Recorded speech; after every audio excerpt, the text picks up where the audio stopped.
For most of us car enthusiasts, wheel gap is public enemy number one, which is why one of the first things we do to our cars is lower them, whether it's with springs or coilovers.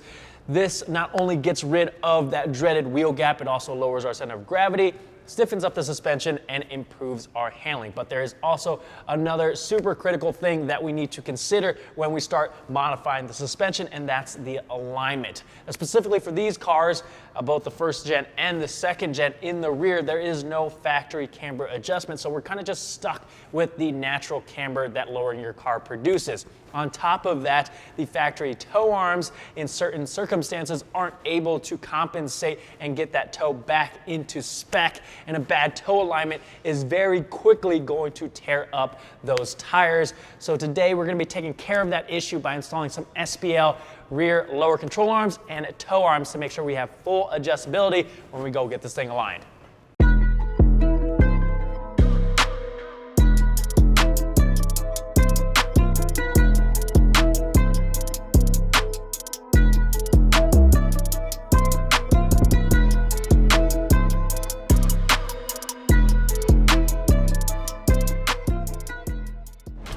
We're gonna start with the lower control arm. There's 4 bolts holding this in place. 3 of them are gonna be 17 millimeters. The one for the end link is gonna be a 14, so we're gonna start with that and then move to the one that's holding the strut in place, and then we can remove the other 2.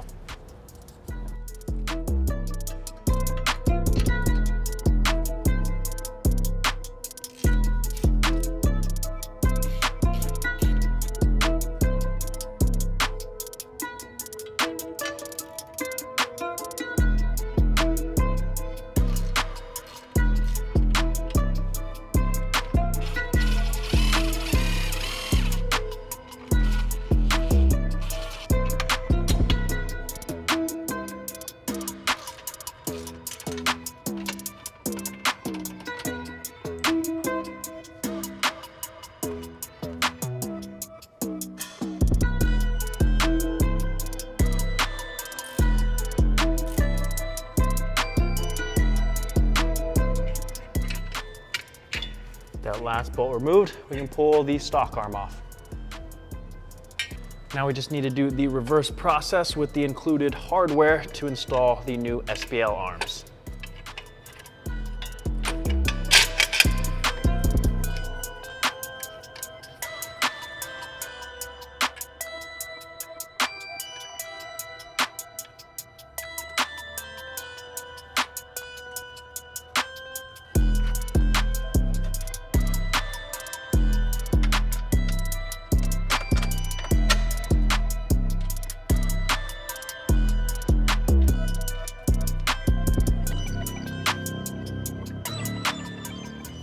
Now, the SPL arm has a bunch of different mounting locations for the end link and the strut that you can use to optimize your suspension geometry.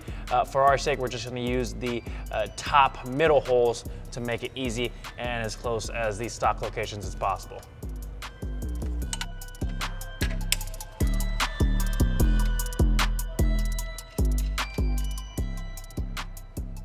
You can also see that the strut is not aligned with the arm. So what we need to do is raise the hub up so that these holes are aligned so we can get the hardware into place. So I've got a hoist stand underneath of the hub. You can also use a jack if your car's lower to the ground to raise the hub and get those holes aligned.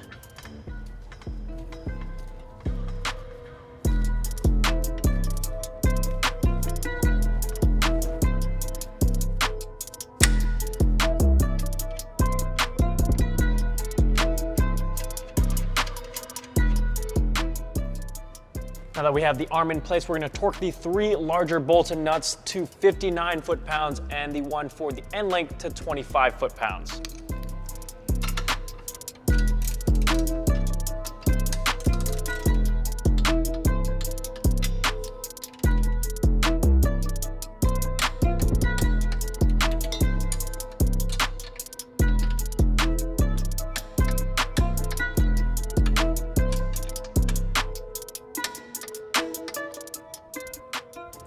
To adjust the camber, we need to loosen these 3 bolts in the arm with a 3/16 Allen key, as well as the one on the locking collar, which I've already done. This utilizes a double adjuster. So a couple things to note.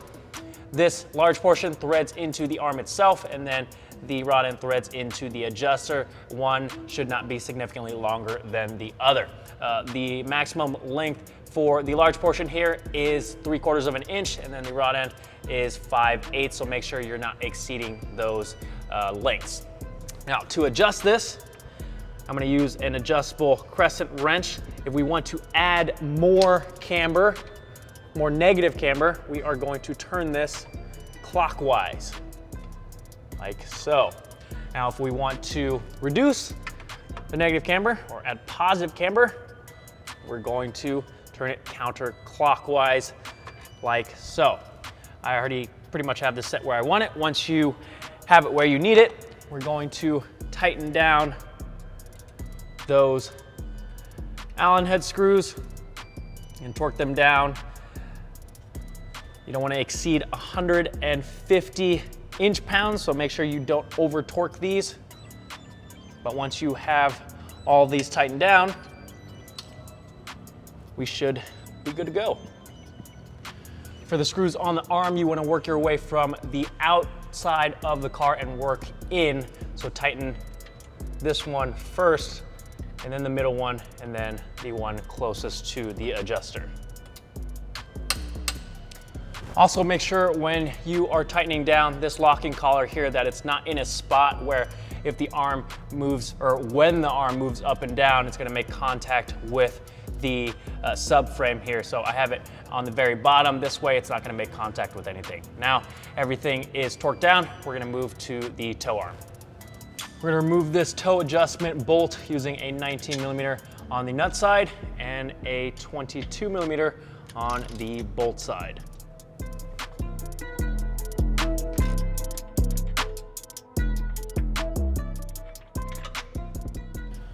On the hub side, we're going to remove this cotter pin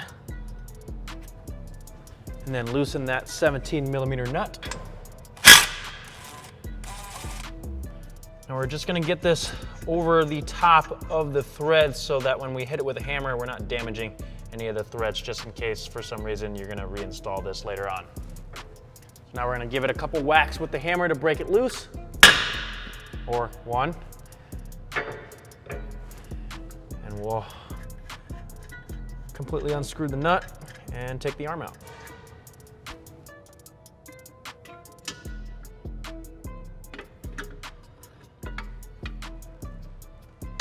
There we go.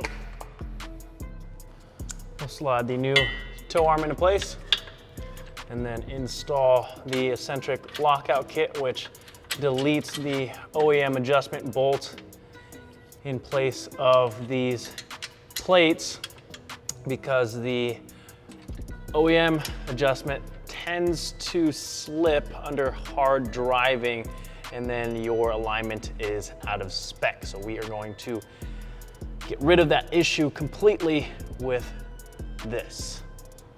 Get it installed over on the hub side.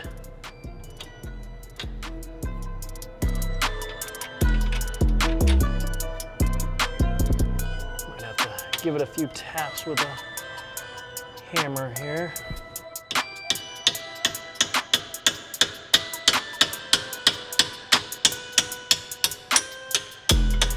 There we go.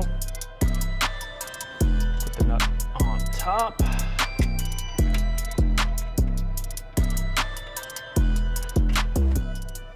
With the toe arm in place, we're going to torque the 22mm bolt and nut to 74 foot-pounds.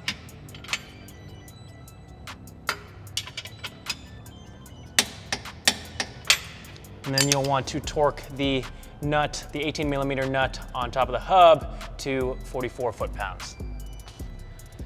To adjust the toe, very similar to the lower control arm, we're going to loosen the locking collars with those Allen screws, and then you're going to be able to turn this whole arm here. If you turn it clockwise, that is going to bring the toe in, and if you spin it counterclockwise, that's going to give you toe out. Once you have it where you need it, lock down those collars,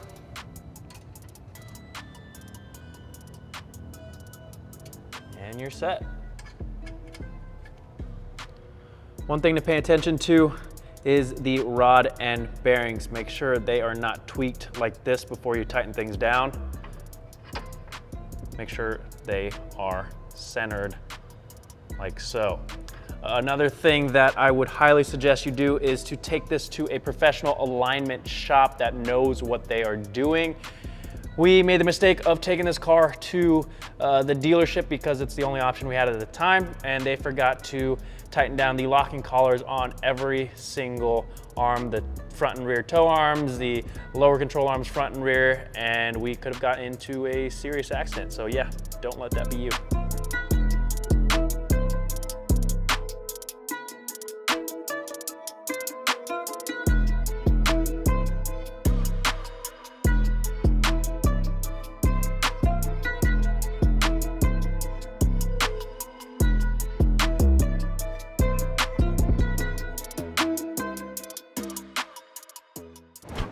And that's gonna do it for today, guys. Pretty straightforward install, not too difficult at all. And now we have full adjustability of our camber and toe in the rear, so we can get it exactly where we need it. If you guys wanna pick up a set of these for yourself, the links are down in the description.